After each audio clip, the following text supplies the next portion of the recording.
Mesdames, Messieurs, bonsoir et bienvenue dans ce journal. Au sommaire de l'actualité ce soir, après une enquête menée, le sociologue Max-Alexandre Goua déclare lors d'une conférence de presse qu'une centaine de cas a été recensés, complices, commanditaires de crimes, tous dans la présomption d'innocence. Dans l'actualité également ce soir, cette situation complexe que rencontrent les fonctionnaires immatriculés à la Caisse nationale d'assurance maladie et de garantie sociale ACNAM-GS, le directeur de cette institution revient d'ailleurs sur les raisons de la suspension des allocations familiales dues au cas de fraude recensées, des précisions dans ce journal. Je vous en parlais déjà en titre au regard de la situation qui fait beaucoup de remous auprès des fonctionnaires immatriculés à la Caisse nationale d'assurance maladie et de garantie sociale ACNAM-GS. Le directeur de cette institution est revenu sur les raisons de fraude constatées. Il a également abordé les raisons de la suspension des allocations familiales observées chez plusieurs fonctionnaires.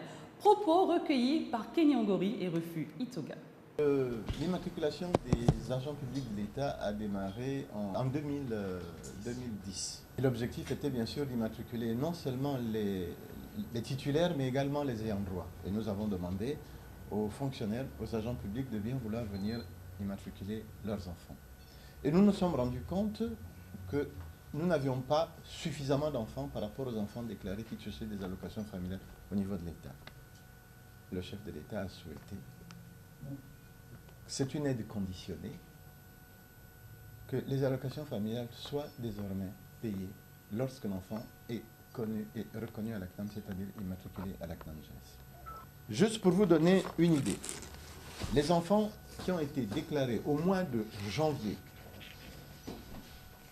2015, 227 375 enfants pour lesquels les parents ont perçu des allocations familiales pour le mois de janvier. Sur ces 227 375, il y a 36 646 enfants de plus de 21 ans qui ont touché des allocations familiales alors que la loi n'autorise pas les enfants de plus de 21 ans. Nous avons vu des parents qui nous ont amené des enfants et lorsque nous avons éloigné les parents et que nous avons interrogé l'enfant avec l'acte de naissance qui était sous nos yeux, nous nous sommes rendus compte que si l'enfant s'appelait Ntuntum, sur l'acte de naissance c'était écrit Makaya. Et lorsque nous demandions à l'enfant pourquoi l'enfant était là, l'enfant avait l'honnêteté de nous dire non, c'est la tata qui m'a demandé de venir ici me faire immatriculer à la place d'un enfant. Nous allons améliorer le système. Nous sommes prêts à immatriculer les enfants retardataires. Et nous allons veiller avec la SOD à ce que le fichier qui est transmis corresponde bien aux enfants qui ont été effectivement immatriculés. Restons toujours avec l'ACNAM-GS, la sensibilisation des agents. Ils étaient nombreux à se plaindre suite à la suspension des allocations familiales. Après avoir entendu les différentes requêtes, la direction de l'ACNAM-GS s'est prêtée à un exercice, celui d'expliquer la situation actuelle des choses et d'apporter des éléments de réponse aux problèmes posés. Kenny Ongori et Refus Itoga. J'ai 3 enfants immatriculés à la CNAM-GS. Parmi les 3 enfants, il y a 2 qui ont bénéficié des prestations d'allocation familiale ce mois-ci et il y a le dernier qui n'en a pas bénéficié.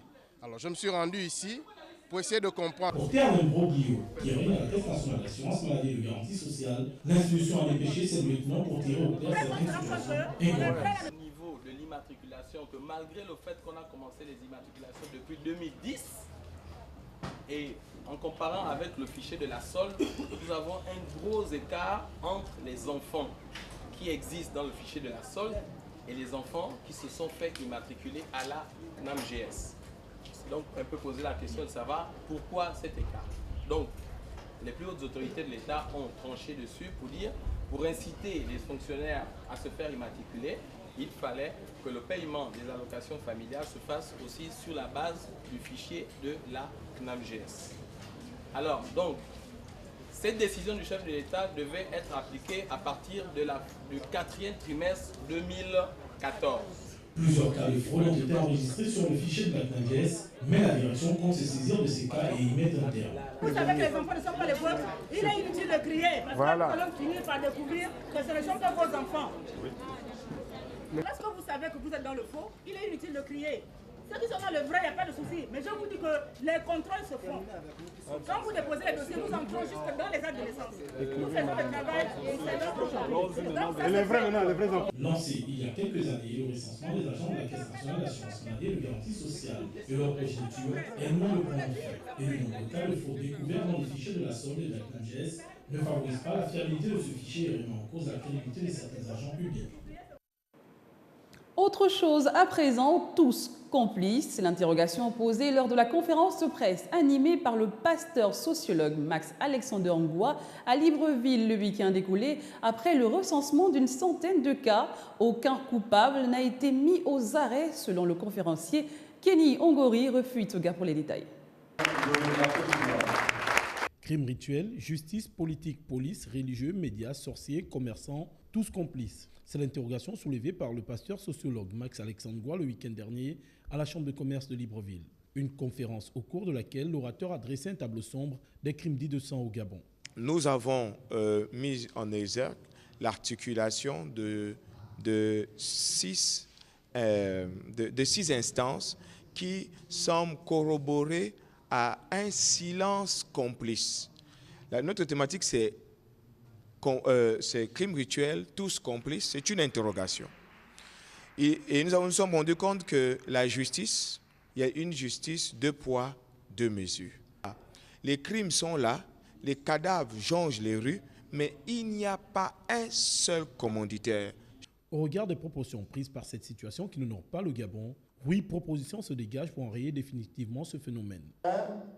La réorganisation, acte 2 du colloque international contre le crime rituel en Afrique centrale. La création de la Commission nationale de lutte contre les crimes rituels en concertation avec la dite commission. Il peut y avoir l'organisation, tel fut le cas pour le sida, des campagnes de sensibilisation contre les crimes rituels dans les établissements scolaires.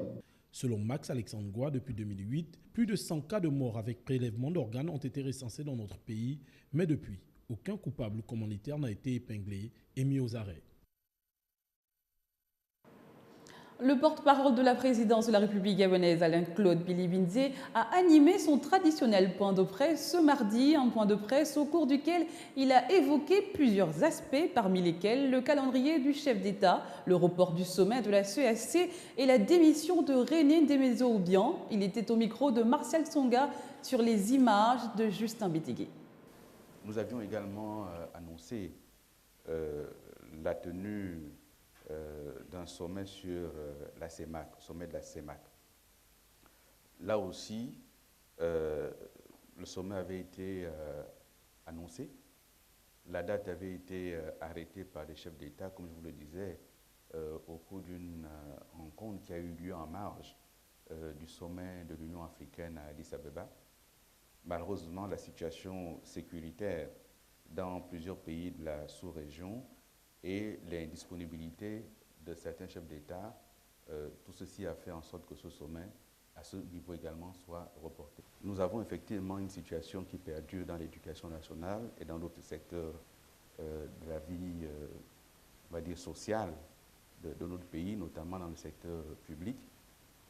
Ce sont des situations qui sont regardées de très près. La semaine dernière, je vous disais qu'en fonction de l'agenda du chef de l'État, il recevrait le moment venu les syndicats. Mais les syndicats sont aujourd'hui en pleine discussion avec le gouvernement. S'agissant de la question sur M. René Desmaisons-Obiang, oui, il a déclaré qu'il partait du Parti démocratique gabonais. Il sera remplacé aux fonctions qu'il occupait au sein du parti par un autre cadre du parti. La vie politique, elle est faite de ça. Hein. Il y en a qui arrivent, il y en a qui partent. Et donc, il ne faut pas dramatiser plus que cela un départ. Ce qu'il y a et qu'il faut retenir, c'est qu'il y a des départs qui font du bien.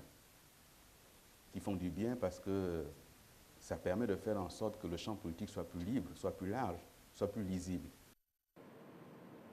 Jacques Obama Essono est le nouveau président de la Fédération gabonaise des associations d'athlétisme. Il a été élu ce week-end lors de l'Assemblée générale élective qui s'est tenue à l'Institut national de la jeunesse et des sports en présence du directeur général des sports, Édouard Missoni. Le point avec Marvin Péril. 11-2, c'est le nombre de voix qui ont départagé Jacques Obam Essono et Gildas Akon Bitege, deux candidats au poste de président de la Fédération gabonaise des associations d'athlétisme. Une élection qui intervient 5 mois après les travaux entrepris par le comité ad hoc dirigé par Sébastien Obam Ogula. Jacques Obam Essono est donc le nouveau président de la FEGA. Est élu Monsieur Obam Essono Jacques, président de la Fédération gabonaise d'athlétisme, avec 11 voix contre 2 à son candidat. Élu par les délégués de manière transparente sous le regard observateur du directeur général des sports, Edouard Missoni, le nouveau président de la FEGA n'a pas manqué de remercier ses électeurs. Aujourd'hui, je voudrais remercier les délégués qui m'ont fait confiance et leur promettre que je ne les décevrai jamais. Je voudrais remercier aussi la tutelle qui a bien voulu trouver des solutions aux problèmes qui minaient l'athlétisme jusque-là. Nous sommes là pour faire des discours, mais nous préférons qu'on nous juge, qu'on parle sur le terrain. Je vous remercie. Il a ensuite reçu des mains du président du comité ad hoc les nouveaux statuts et règlements après avoir installé les membres de son bureau avec qui il devra accomplir cette lourde mission qui est celle de redorer le blason de l'athlétisme gabonais. Voilà, c'est tout pour ce soir. Merci à vous d'avoir regardé ce journal. L'info se poursuit sur les www.gabonnews.com. Je vous souhaite à tous une excellente soirée. À demain 20h.